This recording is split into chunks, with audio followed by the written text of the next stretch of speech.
thank you, everybody. I'll just start by opening by saying that a few words, and then I'll pass it on to Brother Mike.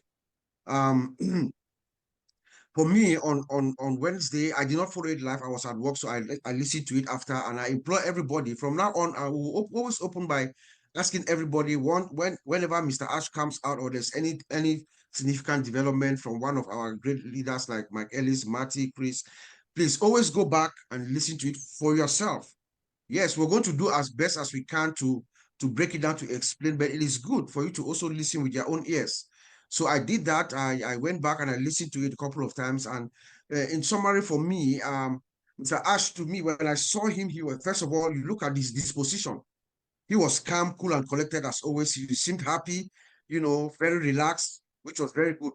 But the first significant thing that he said just upon opening was he showed tremendous gratitude to all of us, every single one of us who was there. He was very happy that we are still there, we are still hanging in there, and that the support and the loyalty and commitment that we are giving also drives him.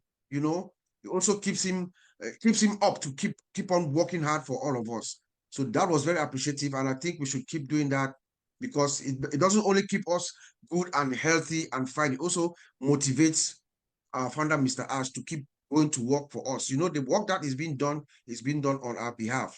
And he stated it very clearly that we should know that this is just temporal. It's just like a passing cloud.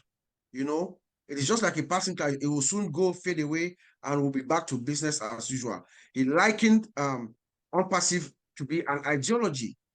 An ideology is something that cannot die. You can go to a country, you can kill everybody in a country, even the children that are still the little children. Once they grow up, that ideology stays. So OnPassive is that ideology that is going to live from one generation to another. That the concept is bigger. It's much, much bigger now than a few years ago. So OnPassive is not what we thought 5 years ago, 6 years ago, or even when Mr. Ash himself conceived the idea. It is now very, very big, and it's hard to stop. Then he gave us some 4 reasons why OnPassive is more important today than it was 5 years ago. He talked about that we can see the other side. Our concept and everything is different. It's now clear. It's bright. There's nobody with this kind of concept. We can see the other side. We are close, 90% at the end zone. We are heading towards the end, and we can see the light at the end of the tunnel. He also talked about who we have. The talent acquisition of OnPassive is beyond measure.